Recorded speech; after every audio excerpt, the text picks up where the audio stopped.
potentially harmful cells. It is also a pathologic event when disease cells become damaged beyond repair and eliminated.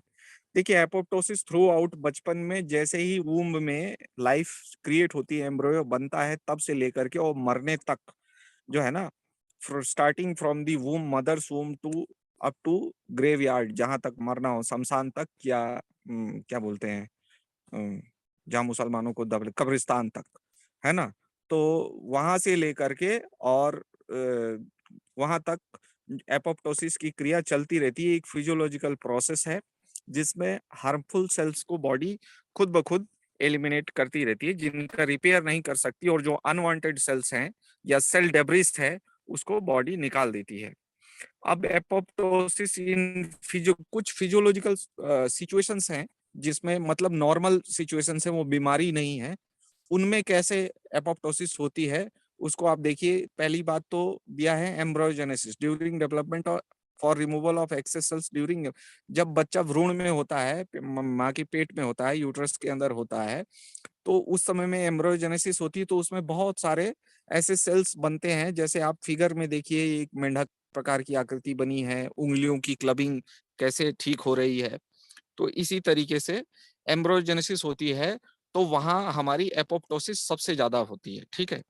उसके बाद to maintain cell population in tissues with higher turnover of cells such as skin and bowels, क्या होता है कि आपने सबने अनुभव किया होगा कि जब सुबह हम लैट्रिन जाते हैं, मोशंस डिफिकेशन बोलते हैं उसको मेडिकली, जो डिफिकेट करने जाते हैं, तो आपको जो है मल के साथ कुछ चिकने चिकने पदार्थ भी कुछ निकलते रहते हैं। तो those are actually the tissues, जो स्क्वामस टिश्यूज होते हैं वो भी निकलते रहते हैं। तो हमारे बोवेल में जो टिश्यूज बनते रहते हैं वो निकलते रहते हैं, वो भी एपोप्टोसिस की एक प्रक्रिया है। और दूसरा स्किन, स्किन में क्या होता है कि आपने ज्यादातर जाड़े के दिनों में देखा होगा कि एक्सफोलिएशन होता है, फ्लेक्स बन जाते हैं और स्किन निकलने लगती है ना। या औरतों को ज्यादा मालूम होगा, लेडीज को, जो फुट जो है एड़ियों पे वो स्क्रब करते हैं, तो स्क्रब करके आप क्या करते हैं, मैनिक्योर पेडिक्योर क्या बोलते हैं उसको, तो स्क्रबिंग में क्या होता है, उसमें आप जो है डेड सेल्स को एक्सफोलिएट करते हैं, तो वो जस्ट डायरेक्टली बाहर हैं, वो आप नहीं भी करें तो वो टिश्यू आपने देखा होगा कि हार्ड हो जाते हैं, और हार्ड होने के बाद खुद ही निकलने लग जाते हैं। तो that is also N apoptotic process. उसके बाद एंडो हार्मोन डिपेंडेंट इन्वोल्यूशन, इसमें एंडोमेट्रियम, ओवरी, ब्रेस्ट। तो एंडोमेट्रियम तो बता दिया था, यूट्रस की लाइनिंग को हम बोलते हैं, जो यूट्रस होता है उसके अंदर की जो टिश्यू की लाइनिंग होती है उसको हम एंडोमेट्रियम बोलते हैं। तो जो मेंस्ट्रुएशन होता है तो उसमें एंडोमेट्रियोटिक जो डेब्रिस होती है वो बाहर निकलती है, वो भी एपोप्टोसिस है। ओवरी, ओवरी में हर महीने जो ओव्यूलेशन होता है, ग्राफियन फॉलिकल रप्चर होती है, आपने फिजियोलॉजी में पढ़ा होगा कि ग्राफियन फॉलिकल रप्चर होती है और एक अंडा रिलीज होता है, तो वो फॉलिकल भी साथ में बाहर आ जाता है। That is also apoptotic process. And very जो है ये ब्रेस्ट एडोलेसेंट जो है फिजियोलॉजी में आप पढ़ेंगे कि डिफरेंट ब्रेस्ट चेंजेस होते हैं और टिश्यू में चेंजेस होते हैं। जैसे कि जो है आपका निपल्स के अराउंड प्रेगनेंसी के दौरान जो है काला घेरा जो होता है वो बढ़ जाना, उसकी उसका साइज बढ़ जाना, ये इस तरीके के, या जो है टाइम टू टाइम उसमें भी ब्रेस्ट टिश्यू में जो चेंजेस होते रहते हैं, तो वो भी जो है एक एपोप्टोसिस की प्रक्रिया है। ठीक है। उसके बाद elimination of potentially harmful self reactive lymphocytes, जैसे कि पस सेल, मैंने आपको बताया था कि पस लिम्फोसाइट्स एंड डब्ल्यूबीसी मिलके क्या बनाते हैं, पस सेल्स बनाते हैं।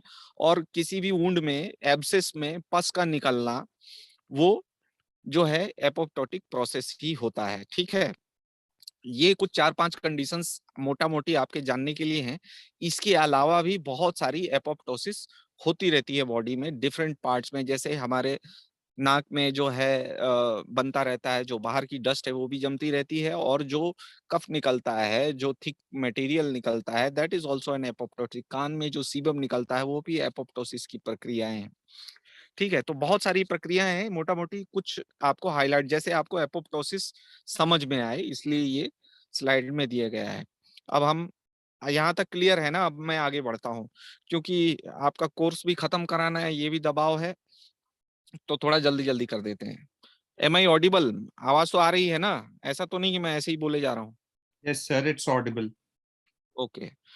तो एपोप्टोसिस अब हमारा मेन क्या है कि हम एपोप्टोसिस पैथोलॉजिकल कंडीशन में पढ़ेंगे। जो नेचुरल होता है वो तो होता ही रहेगा बॉडी में, उसके लिए कोई टेंशन की बात नहीं है।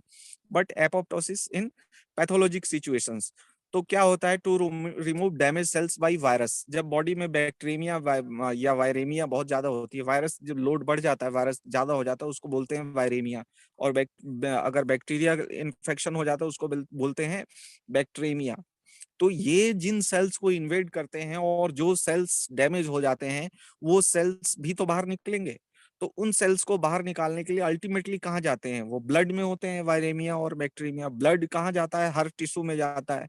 वहां से फिर प्योर ब्लड, आपको पता होगा कि प्योर ऑक्सीजनेटेड ब्लड एक सेल लेता है और इम्प्योर ब्लड को देता है।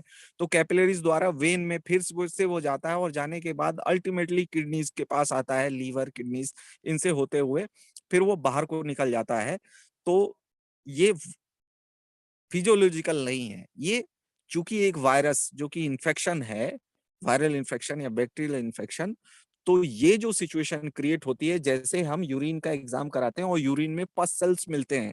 यूरिन में पस सेल्स मिलने का तो कोई कारण नहीं है, नहीं मिलना चाहिए नॉर्मली, बट पस सेल्स मिलते हैं क्योंकि एक यूटीआई, यूरिनरी ट्रैक्ट इन्फेक्शन हुआ रहता है। तो उसमें जो पस सेल्स मिल रहे हैं वो एपोप्टोसिस, बॉडी उसकी एपोप्टोसिस करने की कोशिश करती है, and that is a pathological situation. उस एपोप्टोसिस को या उस इन्फेक्शन को रोकना है हमें। तो हमें पता चल गया कि यूरिन में पस आ रहा है, तो हमको उसका कारण पता लगा करके और ठीक करना है। पैथोलॉजी में एपोप्टोसिस का यही महत्व है। दूसरी बात आती है to eliminate cells with DNA damage by radiation and cytotoxic agents. ये DNA damage by radiation and cytotoxic agents, ये अभी आपको जो कोर्स कर रहे हैं उसमें आपको जरूरत भी नहीं पड़ेगी, बट ये एक्चुअली कैंसर थेरापी में यूज किया जाता है। साइटोटॉक्सिक, एक टैमोक्सीफेन, मेमोक्सीफेन, मीथोट्रेक्सेट, इस टाइप की दवाएं आती हैं, केमिकल्स आती हैं जो साइटोटॉक्सिक होती हैं, जो सेल्स को, cytotoxic, cyto means cell and toxic means toxic, toxic to the cells, उनको डैमेज कर देती हैं, उनको मार देती हैं, और फिर वो एपोप्टोसिस की प्रक्रिया द्वारा शरीर से बाहर निकल जाता है। वो भी एक पैथोलॉजिकल कंडीशन है। एंड रेडिएशन, रेडिएशन आप सबको पता होगा, एक्सरे, अल्ट्रासाउंड, ये सब चीजें होती है, इनका जो है ट्यूमर सेल्स को मारने में भी लेजर गाइडेड रेडिएशंस का उपयोग किया जाता है। ठीक है। तीसरा नीचे लिखा है cell death in tumours. Tumours में नेचुरल रेडिएशन और साइटोटॉक्सिक एजेंट्स द्वारा हम सेल को तो मारते ही हैं, लेकिन ट्यूमर्स में भी सेल्स, चूंकि वो सेल्स हैं, उनकी एक लाइफ है। हालांकि ट्यूमर्स इसलिए हैं कि वहाँ अनकंट्रोल्ड ग्रोथ हो रहा है, वो बढ़ते जा रहे हैं दिन ब दिन, लेकिन मरते भी जाते हैं। तो वो जो सेल डेथ होती है ट्यूमर्स में, वो भी एक पैथोलॉजिकल एपोप्टोसिस, वो एपोप्टोसिस के द्वारा बाहर निकाल दी जाती है। इसका बेस्ट एग्जांपल अगर आपको देना चाहें तो कोलोरेक्टल कैंसर में क्या होता है, हमारे पास एक मरीज थे और वो बता रहे थे कि नहीं, जब से दवा खा रहा हूँ तब से जो है लैट्रिन में क्या आ रहा है, कुछ रेत जैसा एलिमेंट आ रहा है, कुछ सफेद सफेद प्लास्टिक जैसा, तो इसका मतलब ट्यूमर गल रहा है। बट वो मरीज को समझाने के लिए ठीक है कि ट्यूमर गल रहा है, तुम ठीक हो रहे हो, क्योंकि कुछ दिलासा देनी चाहिए किसी को। बट एक्चुअली क्या हो रहा है, वो सेल का ट्यूमर जो है, उसके जो ट्यूमर के जो डेड सेल्स हैं, वो नेक्रोज्ड होके, हार्ड होके, और वो बाहर की तरफ निकल रहे हैं। पहले नेक्रोसिस हो रही है, बाद में उसमें एपोप्टोसिस हो रही है, वो बाहर की तरफ निकल रहे हैं। तो कोलोरेक्टल कैंसर में आपको डायरेक्टली देखने को मिलेगा। बाकी अदर कैंसर्स भी हैं जिनमें यही प्रक्रिया होती है, बल्कि वो एक कॉम्प्लिकेटेड प्रक्रिया है। तो जब कैंसर की पैथोलॉजी हम पढ़ेंगे तो उसमें देखेंगे, अगर आपके कोर्स में होगा और वो होगा तो ठीक है। तो ये some conditions, pathological situation where apoptosis occurs. अब नेक्स्ट जाते हैं features of necrosis and apoptosis. इसमें कुछ समझाने का नहीं है, टेबल 12 आपके स्लाइड में होगा, आप देख लीजिएगा। नेक्स्ट, इन समरी, हम सेल डेथ को दो तरीके से डिवाइड करते हैं, one is the necrosis, one is the apoptosis. ठीक है, नेक्रोसिस के टाइप्स हम आपको बता चुके हैं, उसमें जो चेंजेस हैं वो भी बता चुके हैं। ठीक है। और एपोप्टोसिस एक फिजियोलॉजिकल प्रोसेस है। P and P situation means physiological and pathological situation, और उसके फीचर्स ये भी बता चुके हैं। तो ये चैप्टर लगभग कंप्लीट होने वाला है। इसमें दो तीन टर्म्स आपको मिलेंगे, जैसे मैंने फेगोसाइटोसिस बताया था आपको। तो इसमें फेगोसाइटोसिस क्या होती है कि जब अदर सेल्स किसी सेल डेब्रिस को कैप्चर करते हैं, उसको फेगोसिटाइज कर लेते हैं, यानी कि उसको खा जाते हैं, तो उसको फेगो साइटोसिस बोलते हैं। बट ऑटोफेजी भी वही प्रक्रिया है, बट सेल अपने ही डेब्रिस को खुद खा जाता है, ठीक है, उसको कहते हैं ऑटोफेजी। आप नीचे एक डायग्राम देखिए, इस डायग्राम में साइटोप्लाज्मिक ऑर्गेनेलिस का एक डेब्रिस पड़ा हुआ है, उसके बाद एक घेरा बन गया सेल का, ठीक है। वो डिफरेंट एंजाइम्स, लाइसोजाइम्स वगैरह बहुत सारे एंजाइम्स होते हैं, उन एंजाइम्स की उपस्थिति में ये सारी प्रक्रियाएं होती हैं। उसके बाद वो घेरा धीरे धीरे धीरे धीरे बढ़ता जाता है और अल्टीमेटली वो ऑर्गेनेली जो है, साइटोप्लाज्मिक मटेरियल है, उस सेल के अंदर आ जाता है और वो cell used as source of nutrients. ये एरो एरो बना है, ये सारे स्टेजेस आप देख लीजिए, आपको समझ में आ जाएगा, ठीक है। तो एक घेरा बना करके सेल उसको खुद ही खा जाता है। तो इस प्रोसेस को बोलते हैं ऑटोफेजी, यानी कि सेल अपने ही मटेरियल को खुद खा लेता है, ठीक है। Autophagy is a process in which cell eats its own content, ठीक है, बता दिया। It is a survival mechanism in times of nutrient deprivation. जब न्यूट्रिएंट्स का डिप्राइवेशन हो जाता है तो सेल्स अपने ही, जैसे कि किसी को खाना ना दिया जाए, बहुत मोटा तगड़ा व्यक्ति हो, तो वो भी 2-4 दिन जी लेगा, 10-15 दिन जी लेगा, क्यों? क्योंकि उसके अंदर जो स्टोर्ड सेल्स हैं, जो स्टोर्ड फूड है, जो एनर्जी मटेरियल है, जैसे प्रोटीन, सबसे पहले प्रोटीनेशियस पार्ट गलने लगता है, सबसे पहले फैट, फैट के बाद प्रोटीन, ठीक है। इस तरीके से उनका गलना चालू हो जाता है, यानी कि उनका मेटाबॉलिज्म स्टार्ट हो जाता है, और मेटाबॉलिज्म स्टार्ट होने के साथ साथ बॉडी लीन होने लगती है, वेट कम होने लगता है, ठीक है। तो that is also N autophagy, ठीक है। सेल या बॉडी अपने ही मटेरियल को अपने ही न्यूट्रिशन के रूप में यूज कर लेती है जब न्यूट्रिशन की कमी होती है, ठीक है। In this process intracellular organelles and portions of cytosol are first sequestered, यानी कि वो अलग अलग हो जाते हैं, और फिर वही वैक्यूल, वैक्यूल का मतलब एक चारों तरफ का कवरिंग बन जाती है, ठीक है। और सब्सिक्वेंटली वो फ्यूज हो जाते हैं with lysozymes to form an autophagolysosome, ठीक है। ऑटोफैगोलाइसोसोम और लाइसोसोम ये जस्ट एक एंजाइम के कन्वर्सन है, क्योंकि एक एंजाइम डिफरेंट स्टेप्स में काम करता है, पहले वो प्रो एंजाइम होता है, फिर एंजाइम होता है, फिर काम करने लगता है। उसी तरीके से लाइसोसोम एक ऑटोफैगोलाइसोसोम में बदलता है, कन्वर्ट होता है, और सेलुलर कंपोनेंट्स को डाइजेस्ट कर लेता है, जो कि ये डायग्राम में आपको बहुत सिंपली दर्शाया गया है, ठीक है। क्लियर? आगे बढ़ूं? हेलो? सर। हेलो? ठीक है, यस सर। कोई क्वेश्चन? ठीक है। अब कुछ स्पेशल कंडीशंस हैं जिसको कहते हैं, जैसे इंट्रासेलुलर एक्यूमुलेशन, यानी कि एबनॉर्मल अमाउंट में जब ये प्रोसेस भी, मेटाबॉलिक सिस्टम जब सेल का गड़बड़ हो जाता है, तो जो सेल ऑर्गेनेली हैं, जो सेल डेब्रिस है, वो कुछ ज्यादा अमाउंट में जो है मेटाबॉलिक डिरेंजमेंट्स की वजह से एक्यूमुलेट होने लगता है सेल के अंदर, तो उसको हम बोलते हैं इंट्रा सेल्यूलर एक्यूमुलेशन, यानी कि सेल के अंदर जो एक्यूमुलेशन हो जाता है, वो कैसे बाहर निकाला जाएगा भाई, या वो किन सिचुएशंस में होगा? तो कुछ इसमें देखिए क्या है कैटेगरीज। नॉर्मल सेलुलर कॉन्स्टिट्यूएंट्स होते हैं, जैसे वाटर, लिपिड्स, इनका बढ़ जाना, ठीक है। और एबनॉर्मल जो सब्सटेंसेस होते हैं वो दो टाइप के होते हैं, एक्सोजीनस और एक होते हैं endogenous.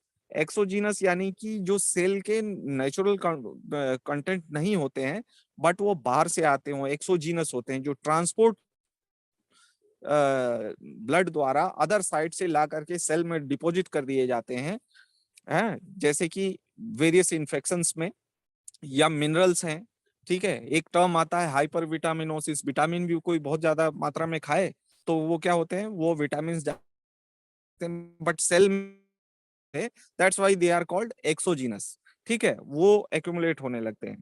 Now endogenous, endogenous substances जो है सेल के अंदर के ही कंटेंट होते हैं, जो कि डिफिशियंसी और या किसी एंजाइम के डिफेक्ट की वजह से, या प्रोटीन सिंथेसिस में कोई डेफिशिएंसी होने की वजह से, एबनॉर्मल सिंथेसिस होने की वजह से सेल के अंदर ही डिपॉजिट हो जाते हैं, उनको एंडोजीनस सब्सटेंसेस बोलते हैं। कुछ पर्टिकुलर कंडीशंस, ये क्लाउज्मा एक लिखा हुआ है, एक पिक्चर बनी हुई है, देखिए एक फीमेल है और उसके गाल पे ये बना हुआ है, ये भी एक तरीके का जो है बाहर निकालने का एपोप्टोटिक प्रोसीजर है, जो जो स्पेशल कंडीशन है। देखिए एपोप्टोसिस होता उन्हीं तरीकों से है जैसे एक्ने में भी होता है, या एक पश्चूल बन जाता है, ठीक है, प्रेगनेंसी में ड्यू टू कॉन्ट्रा या due to use of oral contraceptive, इसकी वजह से जो है एक पस्ट्यूल्स बन जाते हैं, फिर उसमें से मटेरियल जो है बाहर निकल जाता है, वो पस्ट्यूल्स रप्चर हो जाते हैं। चूंकि प्रेगनेंसी में होता है, एक स्पेशल नाम दे दिया गया है क्लोआज्मा करके, ठीक है, बट होता वही है, इंट्रासेलुलर एक्यूमुलेशंस। ये आप फिगर है, इसमें आप समझ जाएंगे कि एक्सोजिनस एंडोजिनस क्या है। ये आपके पास है मटेरियल, मैंने समझा दिया है, आप इसको। एक और स्पेशल कंडीशन आती है स्टीटोसिस। स्टीसोसिस स्टीटोटिस, क्योंकि ये बहुत पर्टिकुलर कंडीशंस हैं, ये सारे प्रोसीजर आपको बता दिए गए हैं, स्पेशल प्रोसीजर्स हैं, इसलिए इनका नाम बस उल्लेख भर यहाँ पे किया जा रहा है। स्टीटोटिस का मतलब होता है फैटी फैटी चेंजेस, यानी कि एक टर्म होती है जिसको बोलते हैं डायरिया। डायरिया के साथ एक और चीज होती है स्टीटोरिया, यानी कि अगर लैट्रिन में मल के साथ, फीसेस के साथ अगर फैटी मटेरियल भी आने लगे तो उसको स्टीटोरिया बोलते हैं।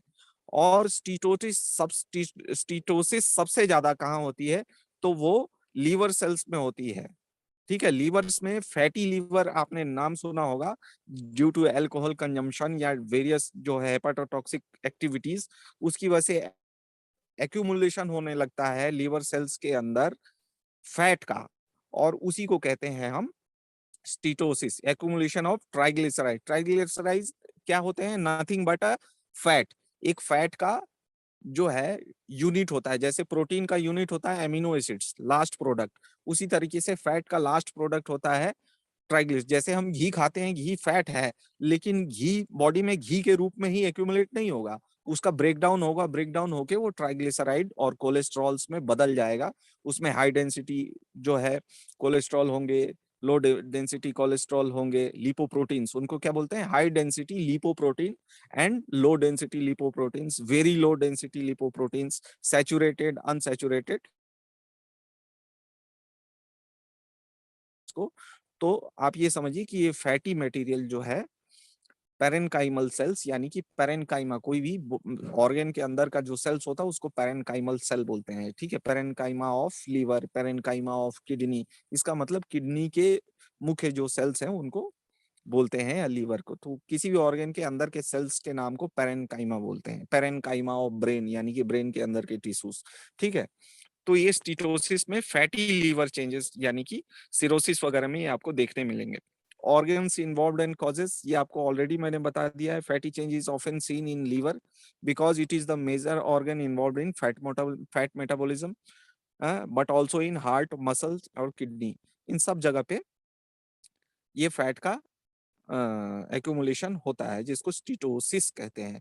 एंड डिसऑर्डर विथ, यहाँ पे जो है एक ही बात है, हेपाटोसाइट है डैमेज, ठीक है, हियाटोसाइट डैमेज नहीं है, हेपाटो है, ओ को पी कर लीजिए आप, ठीक है। हेपाटोसाइट, हेपाटोसाइट मतलब लीवर का सेल, ठीक है, वो सेम चीज है, इसको पता नहीं लिखने वाले ने क्यों लिख दिया है, ठीक है। The causes of steatosis include toxin, protein, mall nutrition, alcohol, anoxia, ठीक है। माल न्यूट्रिशन आप समझ रहे होंगे, प्रोटीन की कमी, अल्कोहल सबको पता है, टॉक्सिन का मतलब वेरियस एंटीबायोटिक्स वगैरह टॉक्स हम लेते हैं, और इन सब की वजह से क्या होता है, हाइपरलिपिडीमिया होगी। भाई हाइपरलिपिडीमिया में कोलेस्ट्रॉल और ट्राइग्लिसराइड फैट का ब्लड में ज्यादा होना, तो पहले किसी भी कारण से ब्लड में हाइपरलिपिडीमिया होगी, तभी जा करके वो फैट का एकुमुलेशन होगा। डायबिटीज, ओबेसिटी, इन सब चीजों में फैट का एकुमुलेशन होता है। आपके कुछ असाइनमेंट्स हैं, आप देख लीजिएगा, इन असाइनमेंट्स को आप कंप्लीट कर लीजिएगा, और ये चैप्टर आपका खत्म हो गया। कोई क्वेश्चन है आपको? क्योंकि अभी 20 मिनट बाकी है, मैं नेक्स्ट चैप्टर स्टार्ट करूं। अगर कोई क्वेश्चन हो किसी के पास तो आप क्वेश्चन पूछिए। Hello, hello, hello sir. Hello. हाँ, कोई क्वेश्चन है आपका, या फिर मैं आगे नेक्स्ट चैप्टर स्टार्ट कर दूं? सर आप नेक्स्ट चैप्टर स्टार्ट कर दीजिए, क्योंकि जब तक एक बार स्लाइड्स हम पढ़ेंगे नहीं ना, वो चीज़ें क्लियर तभी होंगी कि जब एक बार हम खुद सेल्फ स्टडी करेंगे। ठीक है, मतलब अभी तक तो जो मैं समझा रहा हूँ हाँ, वो तो अभी आप तक लोगों जो को आपने समझाया वो क्लियर है, सारा एवरीथिंग इज क्लियर। ठीक है, ओके। फिर मैं अब नेक्स्ट चैप्टर आपका स्टार्ट करता हूँ। हो सकता है कि मैं 1 मिनट के लिए लीव हो जाऊँ फिर, क्योंकि ये स्लाइड खोलने के लिए, ठीक है। तो प्लीज कोऑपरेट।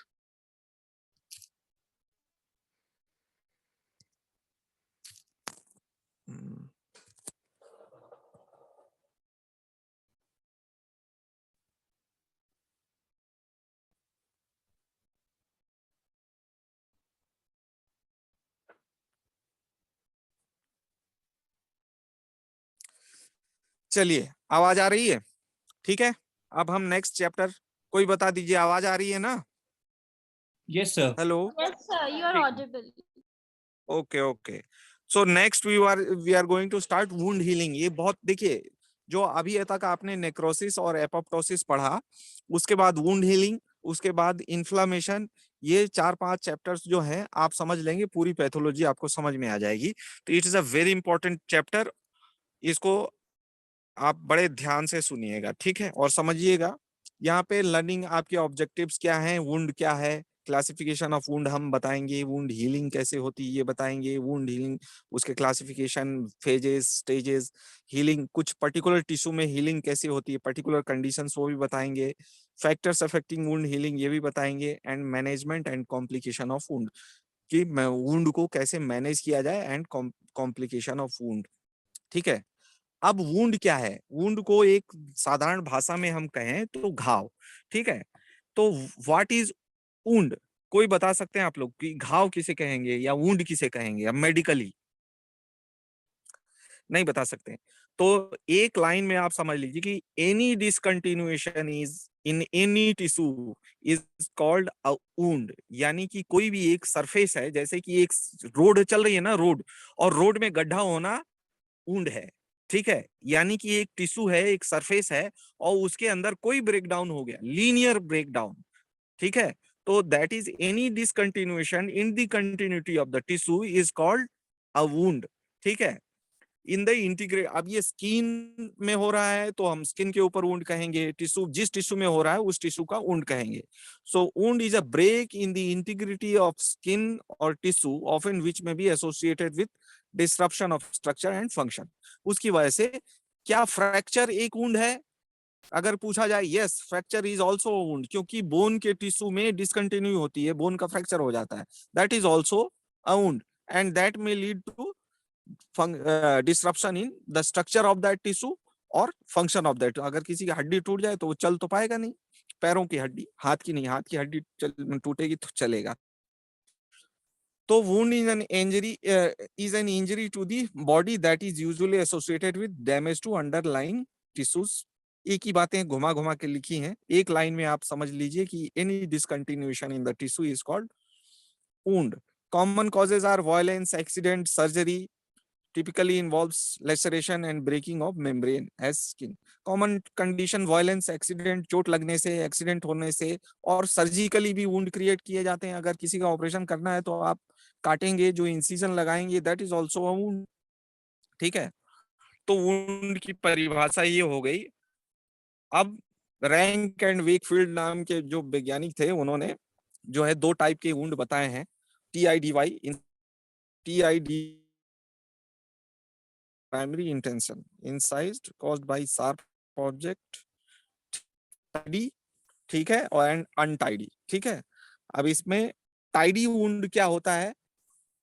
टाइडी वुंड वो होता है कि साफ, देखिए, टाइडी अनटाइडी शब्द का मतलब समझ लीजिए। टाइडी मतलब साफ सुथरा दिखने वाला, अनटाइडी मीन्स साफ सुथरा नहीं दिखने वाला।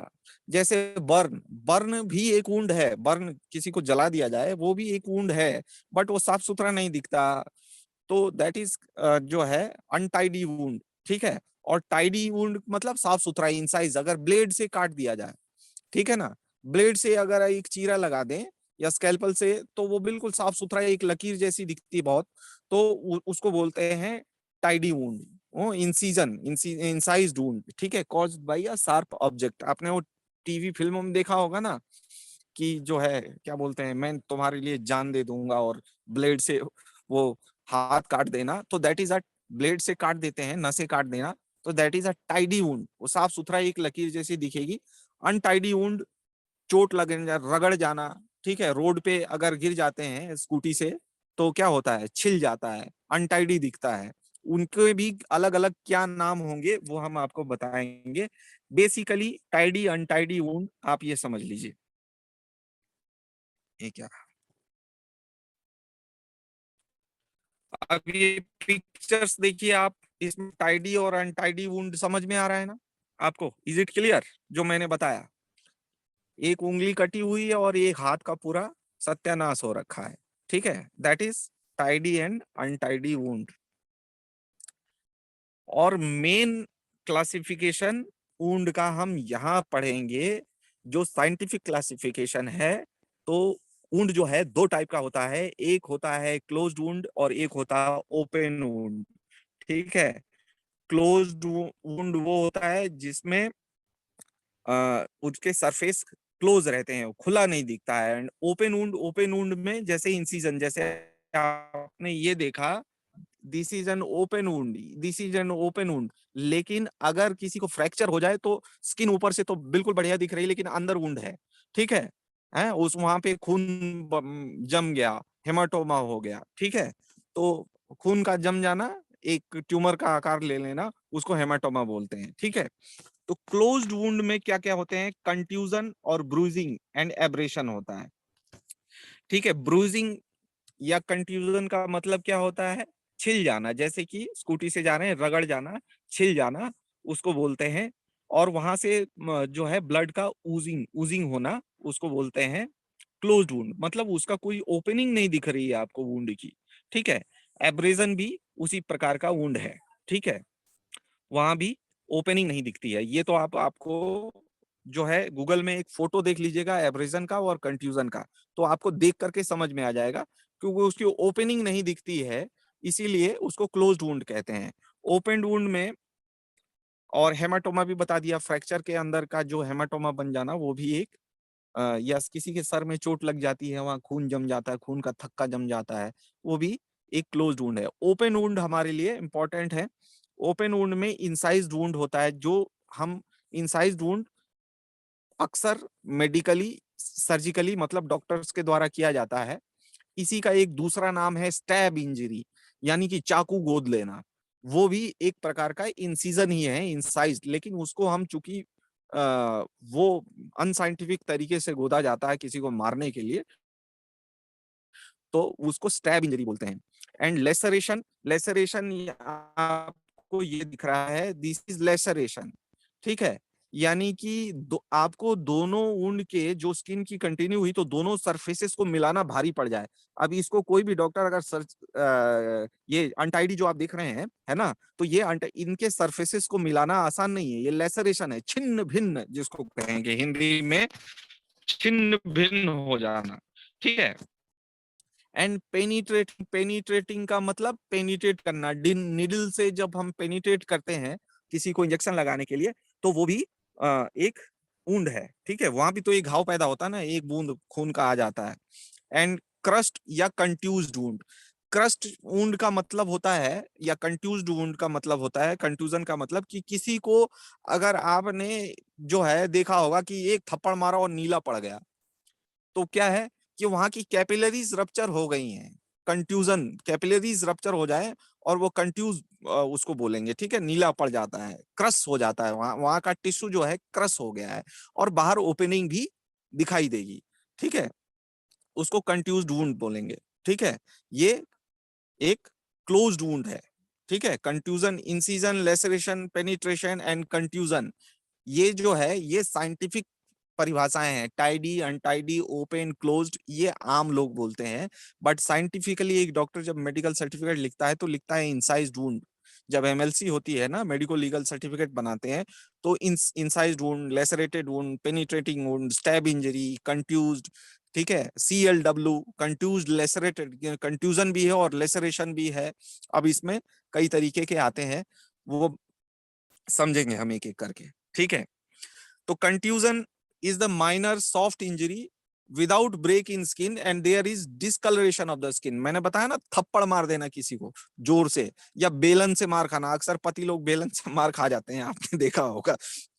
मजाक के लिए बोल रहा हूँ, ताकि आपको समझ में आ जाए। मैं टर्मिनोलॉजी को इसलिए यूज करता हूँ कि आपको समझ में आ जाए।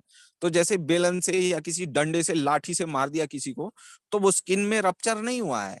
ठीक है, स्किन की कंटिन्यूटी बनी रहती है, लेकिन अंदर से नीला हो जाता है, डिस्कलरेशन हो जाता है, अंदर के कैपिलरीज में, अंदर के टिश्यूज में वुंड बन जाता है, that is contusion. Abrasion is searing of the skin, surface rubbing off, रगड़ खा जाने से, सब लोग बचपन में गिरे होंगे और सबके घुटने छिल गए होंगे, तो घुटना छिलना जो है वो एब्रेशन है, और ये बहुत ही पेनफुल होता है, क्योंकि जो हमारे स्किन में जो डर्मल नर्व्स एक टर्म यूज हुआ है, हमको कोई भी सेंसेशन होता है जो है ना, जब भी वुंड होता है तो पेन होता है, और पेन का सेंसेशन कैसे होता है, नर्व्स के द्वारा होता है, ठीक है, नसों के द्वारा होता है, जो तंत्रिकाएं होती हैं हमारी। तो वो तंत्रिकाएं चूंकि छिल जाता है स्किन, और वो एक्सपोज हो जाती हैं एक्सटर्नल एनवायरनमेंट में, ठीक है। डर्मिस एंड एपिडर्मिस, डर्मिस जो है ये स्किन के दो पार्ट होते हैं, लेयर्स होते हैं।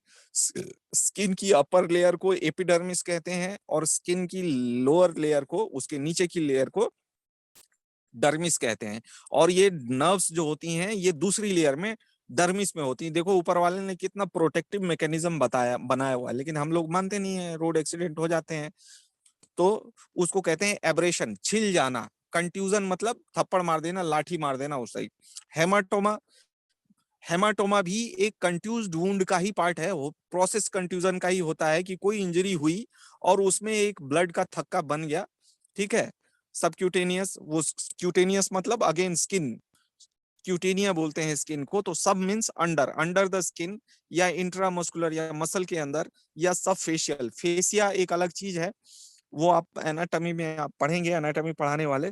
फेसिया जो होती है ऑर्गन्स, एक फेसिया एक कवरिंग में प्रोटेक्टेड रहते हैं कोई भी, उसको बोलते हैं फेसिया। एक प्लास्टिक लाइक ट्रांसपेरेंट लेयर होती है, उसको फेसिया बोलते हैं, ठीक है। इतना डिटेल में आपको जानने की जरूरत नहीं है। हेमाटोमा मतलब एक इंजरी किसी ब्लंट ऑब्जेक्ट से, शार्प ऑब्जेक्ट से नहीं, ब्लंट ऑब्जेक्ट से कोई इंजरी होती है, जैसे बेलन हो गया, लाठी हो गई, ये ब्लंट ऑब्जेक्ट है। शार्प ऑब्जेक्ट चाकू हो गया, शार्प ऑब्जेक्ट है।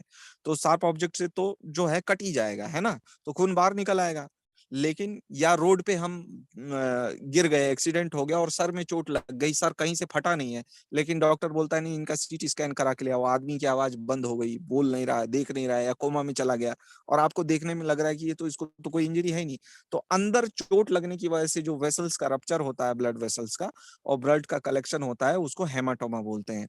इंसाइज्ड वुंड, शार्प ऑब्जेक्ट के द्वारा नीट एंड क्लीन स्कार होता है, टाइडी वुंड होता है, जो हम डॉक्टर्स करते हैं, है ना, किसी का ऑपरेशन करने के लिए, उसको इंसाइज्ड वुंड कहते हैं। लेसरेटेड वुंड ज्यादातर road, RTA means road traffic accident, ज्यादातर आरटीए में या जो है ब्लंट ऑब्जेक्ट से होता है, ठीक है। फॉल इन ऑन स्टोन, और edges are irregular, raised, devitalized, tissue untidy. यही जो ये वाला पिक्चर जो आपको दिखाया है, दिस इज लेसरेटेड, ठीक है। लेसरेशन हो जाता है, यानी कि स्किन के सरफेसेस कहाँ से कहाँ फटा है, इसका रफू कहाँ किया जाए पता नहीं चल पाता है, दैट इज लेसरेटेड वुंड। देखिए ये कंफ्यूजिंग है, सुनने में बड़ा आसान लग रहा है, लेकिन जब वुंड सामने आएगा तो टाइप पूछते हैं, तो वो उस समय में आपको पहचान में आना चाहिए। तो समझ में आ रहा है ना आप लोगों को? हेलो, हाँ हेलो, जी सर। ठीक है। उसके बाद लेसरेटेड वुंड के बाद penetrating wound, penetrating wound like a stab injury of abdomen, चाकू गोद देना, पेनिट, है ना, स्टैब इंजरी, उसको हम जनरली स्टैब इंजरी बोलते हैं। पेनिट्रेटिंग वुंड का सिंपल उदाहरण है कि जो है हम इंजेक्शन लगाते हैं किसी को, तो वो पेनिट्रेशन है, where depth is more than length, यानी कि सबसे ज्यादा सुई लगाते हैं हम किसी को, तो आप देखो लेंथ कितना होता है, एक बूंद भर का होता है, ठीक है, और डेप्थ कितना होता है, पूरा 2 इंच का, सुई अंदर तक जाती है, ठीक है ना। तो कोविड का इंजेक्शन सबने लिया होगा, तो कोविड का इंजेक्शन जो लिया है, तो वो जो वुंड क्रिएट होता है इंजेक्शन की वजह से, उसको हम क्या कहेंगे, पेनिट्रेटिंग वुंड। और स्टैब इंजरी, चाकू गोद के हत्या करना, आप अखबार में रोज पढ़ते होंगे, that is also a stab injury.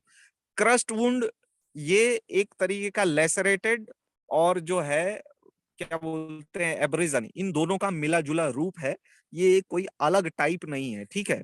Crust wound मतलब कि ब्लंट ट्रॉमा, जैसे रोड एक्सीडेंट, अर्थक्वेक, दीवार का गिर जाना, घर के अंदर दब जाना, इसमें ये एब्रेशन भी हो रहा है, और पूरा पिचित एकदम पूरा, जैसे चटनी बनाते हैं ना आपने, तो चटनी बनाते हैं तो किसी चीज को कूच देते हैं, आंवले की चटनी बनाने के लिए आंवले को कूच देते हैं, या चाय बनाते हैं तो अदरक को कूच देते हैं, जिस तरीके से तो क्रश कर देते हैं, तो टिश्यू का उस तरीके का हाल हो जाए तो उसको हम क्रस्ट वुंड बोलते हैं, ठीक है। इसमें गैस गैंग्रीन, टीटनस, इस्कीमिया, ये सब कंडीशंस उपलब्ध होती हैं। ये जब ये सब गैंग्रीन आपको पढ़ा चुका हूँ, टीटनस, टिटैनी जो है, वो आपका एक इन्फेक्शन की वजह से होता है, और कोई भी वुंड होगा तो ब्लड वेसल रप्चर हो जाएंगे, तो मसल में इस्कीमिया होगी। इस्कीमिया भी आपको एक्सप्लेन कर चुका हूँ। तो स्लाइड को पढ़ के हम वुंड के टाइप को ही अभी समझ रहे हैं, तो स्लाइड को पढ़ के आप इनके कॉजेज समझ लीजिएगा। इसीलिए जो चैप्टर्स में और जो टर्म्स में आपको बता रहा हूँ, उन टर्म्स को अच्छे से समझ लेंगे, तो फिर आपको केवल एक बार स्लाइड पढ़ेंगे तो आपको सब ध्यान आ जाएगा। ठीक है, ये देखिए कंट्यूजन, मारा है किसी ने जोर से इसको, और यहाँ पे क्या हो गया है, ब्लड जम गया है, नीला पड़ गया है, इसको क्या कहेंगे, कंट्यूजन। ठीक है, क्लियर? आगे बढ़ूं? Is it clear? यस आपको सर। समझ में आ रहा है ना? कंट्यूजन कैसा दिखेगा, ऐसे दिखेगा, थप्पड़ मार देना, नीला पड़ जाना। बोलते हैं ना टीवी में, मारूंगा कान के नीचे एक, ये एब्रेशन है। ठीक है, छिल जाना, ये कोहनी इसकी छिल गई है, रोड पे गिर गया होगा या और रगड़ खा गया होगा, तो ये छिल जाना, दिस इज एब्रेशन। ठीक है, ये क्या बना हुआ है, बाहर से कुछ भी वुंड नहीं दिख रहा है, लेकिन एक आलू बना हुआ है, ये क्या है, हेमाटोमा। ठीक है, इसकी देखिए, इसके सर पे, आंख के ऊपर हेमाटोमा बना हुआ है। जो मैंने आपको बातें समझाई उनका फोटो दिखा रहे हैं केवल। ठीक है, और ये क्या है, इंसाइज्ड वुंड। शिल्पा मैं तेरे प्यार में करते हैं ना, तो ये इंसाइज, ब्लेड से काट देना। ठीक है, this is an incise, knife, blade या कांच का टुकड़ा गड़ जाना, बहुत ही शार्प। ठीक है, एक्चुअली ये जितना टाइडी दिख रहा है ना, हील करने में उतना टाइडी नहीं होता है। मैं आपको जब वुंड की हीलिंग बताऊंगा तो बताऊंगा सबसे डिफिकल्ट हीलिंग इसी की होती है, सबसे लेट हीलिंग इसी की होती है। ठीक है, अगर सही तरीके से इलाज ना किया जाए तो। ठीक है, तो इनसाइज वुंड ऐसा दिखता है आपको, और दिस इज लेसरेटेड। देख रहे हैं ना, एकदम चीड़ फाड़, जैसे जानवर खाता है ना किसी को, तो चीड़ फाड़ देता है नाखूनों से, जो कर दिया जाए, तो ये